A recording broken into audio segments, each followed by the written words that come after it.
This is Brian Meyer with the Lexus Machine, and you're listening to the Dirty Overhaul Rock Show. All the dirt is fit to print.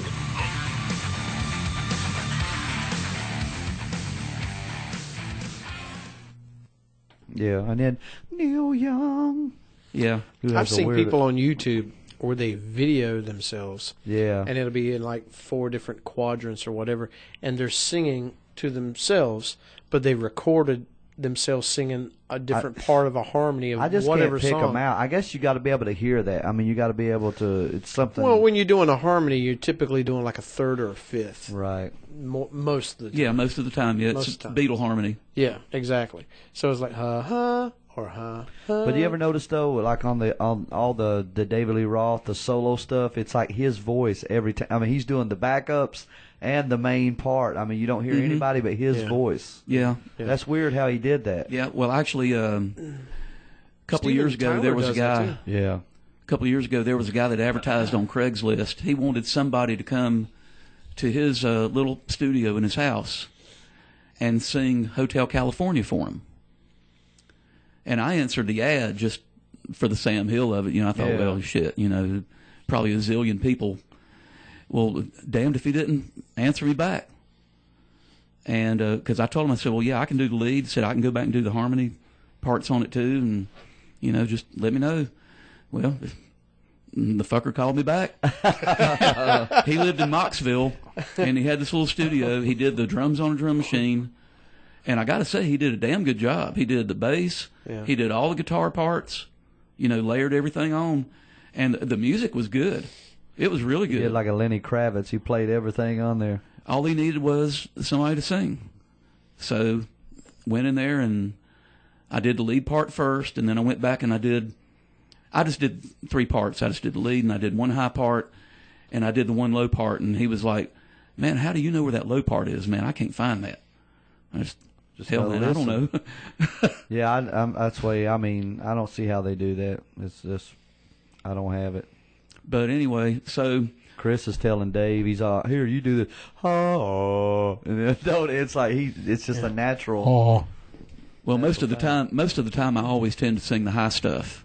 Right. But just here in the last year or two, I've tried to learn how to do other parts too, instead Chris of just says the same I thing. walk on his higher parts because it's natural for me to come out because I'm projecting, and so it's natural to go. Ah! Yeah. Mm-hmm. Than it is to sit and go. You're not the one that's so far away. Yeah. So anyway, I got this drum set, practiced in my room for about a month, answered an ad in the paper, and for a band, went and tried out and got the gig. Wow. Yeah. And back then it was all about REO Speedwagon and 38 Special and AC/DC and you know, basically what it's about now. And yeah, pretty much. Yeah. I've always wanted to do 30 years ago. It's like, that's an awesome song. You know, but most all that pop rock stuff came pretty easy, pretty natural to me. And we ran through probably 20, 25 songs, and he was like, sure, man, you got the gig. And I was just fucking hell, man. Yeah, I did it. And what age was this? You said 22? I was 22. Wow. Yeah. And I was in that band for about a month, maybe 2 months. And started getting a little disenchanted with it. We played one backyard keg party. And it was a blast, but it just wasn't going anywhere. When did you start actually getting paid to play, though? Well, that was with the next band I answered an ad for. The band, he's pulling out. Let's see where it is. You know, I think he's the first drummer I've ever heard that used the word disenchanted. Oh, yeah, okay, yeah. Oh, Papa Doc. Papa Doc. I answered an ad, and they said, well, we'll call you. You know, we want you to come try out. And several weeks passed by and didn't hear anything, and I thought, well, I guess they got somebody else. Well, during that time, and this was probably August, maybe September, you know, of 81, I had started going out and checking out bands. You know, I was going to see Sidewinder, Nantucket, Blind Driver. That was one of my favorite bands back then. You guys know Barry Al down in Ashboro? Mm-mm. He has that restaurant called the Flying Pig. I don't know if you happen to see it on Facebook or not. No. He was one of the guitar players, one of the best slide players I ever saw. Oh, yeah. But anyway, I was going out and watching these bands, and I happened to go to see Sidewinder one night at the old Papillons Club. Everybody talks about this. Was back. Well, this was back when you could find a band every night of the week somewhere. Yeah. So went to watch them, and here's Jim Shepard on this huge double bass kit. They did Whole Lot of Love in the Zeppelin, and it got to the center part, the real the drums, weirded out part, and I watched him, and he was like, had the hi-hat going, chupa chupa chupa chupa chupa chupa chupa, and hitting the bells of the cymbals, dee dee dee dee dee dee, and of course that band, they did everything just exactly like the record anyway. Yeah. Well, a couple weeks later, the Papa Doc guys call. Come down, jam with us. All right. So they break into that song. I got this. So when it gets to that part, I start doing that, and I'm looking at them, and they're all like, That's the guy. They're like, should we hire him now or and let then him? they told me, sweat it. They told me later. They said that's when we knew you were the guy. Yeah. It's weird how fate, you went and saw Sidewinder before that, and it just kind of fell into place. Yeah. A couple of years later, I ran into Jim at the Castaways in Myrtle Beach. I told him that story. Yeah. Well, it's like I told these guys, I said, before I even found out, maybe a year and a half or so, if that long, maybe a year, before I found out about Dennis leaving the band, I'm in the pawn shop one day, and I see the Fair Warning CD. Yeah, he bought our for CD. like $1.50. And I bought it. Yeah, I had to look. I had to look for a second. Yeah, that was my Artemis. God, these guys look young, man. Well, they all were. I was the oldest one, and I was 22. Oh, yeah. I mean, this one cat looks like he has to be still in high school. And he's got the old Jack Daniels shirt on like ours. That was the lead singer. That was, that band, that was me, Ray Allred, Marco Marinelli. Is Todd it Ray Foley, Allred, the bass player? No. Oh, not the one we jammed no, with. Okay. No, but it was Ray, Marco, Todd Foley, and Ben Minton. Todd Foley. Why do I know that name? You might know him because he stole my drums. He stole your drums. Yeah, okay. 2005, but that's another story. Okay, we'll get to that. Yeah, we'll get to This is people that screwed over Vernon. We don't. This is 82. Yep. Yeah, we went to. Wow. Back then, it was called Arthur Smith Studios in Charlotte. It's called Studio East now. And you actually made it. Is that original? Or? That's an original. We cut that 45. Are any of these guys still playing that you know of?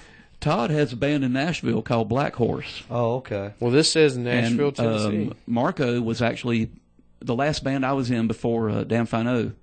He was with me in that band for a while. And I don't know. I've talked to Ray a time or two, and I haven't seen Ben in years. I don't know what the rest of them are doing. I know a guy named John Denny, but I don't think this is the same guy. I know Reginald Denny. Remember him? Well, John Denny was the record guy in Nashville. Yeah. He's actually the guy that turned Elvis down. Oh, so he was hating life. Yeah. Yeah, that was... he's an alcoholic laying in an alley and somewhere. And he went to, what was it, Sun Records? He's actually the guy that told Elvis to go back and keep driving his truck. Stop sounding like a colored gentleman. Yeah. So anyway, awesome. we go to Charlotte and we cut this 45, and he's like, "Look, we made it." Back then, KZL, 107.5. They were the rock station back then. WKZL, and they had a program called Smash or Trash. Oh yeah, I think every small town had that. So they would play. They'd play a new song. Talk about crushing your feelings. And you would call in, and if you liked it, smash, and if you didn't, trash, So I'll never forget the day I was listening to the radio, and they announced, "We have a local band for you today. This is Papa Doc out of High Point, North Carolina." You don't really hear that much anymore nowadays when they take a local. Didn't they have that on Rock 92 at one time? I think they did. Well, they do locals at 11 or something. Well, they do on the Buzzard on Sunday night. But, they do. Okay. And I've listened to it a couple times, but it's nobody from around here. Yeah. It's no Craven Jones or nobody like that. So anyway, So we're all just, jacked up, just buzzed as hell, ready to hear. This is the shit. We're going to hear ourselves on the radio. Somebody's going to discover us. Yeah. And I mean, we just glued to the radio for that 4 minutes. Just, wow. Everybody's sitting here like, smash, smash. And then it was like 40 minutes later before they finally announced the results. But it was like 70% smash. Wow, really? cool. Yeah. Awesome. Gene Simmons like, I don't know who that guy is on drums, but get him. If you was to listen to it, we were trying to be the next Molly Hatchet.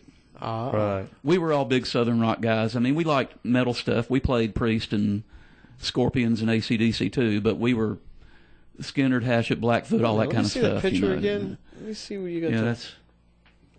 Yeah, that's my Artemis Pyle look. That's your I want to hear you say Southern Nights. That was my. Yeah, he was my hero at the time. You look like you just got off of a train, like you were driving a train 5 minutes. All aboard, Papa Doc. But High Point, Asheville, and all points. Yeah, as a matter of fact, Artemis Pyle came into town with his band. He had gotten his own deal with MCA. Wow, I didn't know that. And had his own band. I know he had the All Stars at one time. And he came to town to the old DOHRS 3.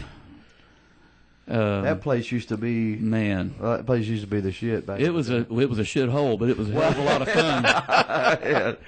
Now you were in another band too that was huge. There was Diamonds, right? Yeah, well that's coming a little bit later. Okay. Yeah. But we went to we found out he was coming to town, and we went to DOHRS and we begged, please let us open up for Artemis Pyle, please, please, please, please, please, please, please. I mean, we did it for free. Yeah, because it was Artemis Pyle. So they come to town. We got all our gear there, and I had this natural finish Tama drum set. I hadn't had it very long, and he was playing pearl drums in the same finish. And they told us, said, well, you all go ahead and do your sound check first. Okay. At least you got a sound check. And then they got to talking about, well, we're going to move his drums and put yours up. And Artemis says, well, his drums are pretty much the same as mine. I'll just use his for sound check. Oh, wow. That dude got up there left-handed and all. Played those drums like he'd been playing left-handed all his frickin' life. Wow, really? Yeah. It was just amazing. That's cool. But he was a cool guy. He really was. I remember when we played at, it's Flip Flops now, but it was Plum Crazies before. And then we went on right after you guys, I think it was. Yeah, right before. Was that the day? That summer you almost died. Yeah, that was right before. They were after us. Yeah. And I remember that we were using your drum kit. And Chris was And we were looking at Chris out. like, hey, is this going to be cool because it's a left-handed kit? And Chris was like, oh, and he sat down behind the kit and started going, bump, bap, bump, bump, bump, and I went, son of a bitch. Yeah. And that's when I first looked at Chris and went, wow, damn. I've never seen a drummer do that. You should have said this. That's like handing this ostrich-legged fool is it was like handing a bass player or a guitar player a left-handed guitar or something. Chris is a smoking player, man. Oh yeah. Yeah, don't let him hear you say that. Yeah, please. We'll He'll agree with you, but yeah, play. We'll never hear the end of it. But play back and, to the and sing. He's phenomenal, and eat man. Sometimes and. My God, he asked me if he could borrow $1 one time we were playing at Riders. And I was like, okay, what and he took the $1, and there was something going on there that weekend. I don't remember what it was, but they were selling cotton candy up at the front. He went and bought a bag of cotton candy for $1, and while we're playing the second set, what we played wasn't wrong, but I could tell there was something missing, like you said before, like the hi-hat was just boom, boom, and what he was doing was he had the cotton candy under his arm, and he was boom tap, with one hand, and he's eating cotton candy with the other hand, and he's not missing a beat. It just wasn't a constant, timing thing. And I was sitting there going, son of a bitch, he's eating cotton candy. It's still better than most guys. I've seen him eat hot dogs, fall off the back of the riser and out the back door. Well, that's like Rick Allen from Def Leppard, Oh yeah, one arm. True. Oh man, Yeah. And I got, and if I considered him a mediocre drummer before, I mean, I got nothing but the highest regard for him now because of what he's gone through, his trials and tribulations, and to stick with it. And those guys stuck behind him. That's awesome. But you know what? We got to take a quick break. And we'll come right back to the trials and tribulations of our guest at hand, which is Mr. Vernon Jordan. And we'll talk about his very wild stuff. All the bands that are leading him up to the Damn If I Know band.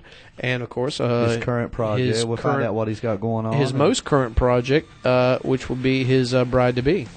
Exactly. And we'll talk a little bit more about that. Straighten him out. And well, we hope so, because God knows we all need straightening out. But we will be right back. This is the Dirty Overhaul Rock Show. Oh, yeah.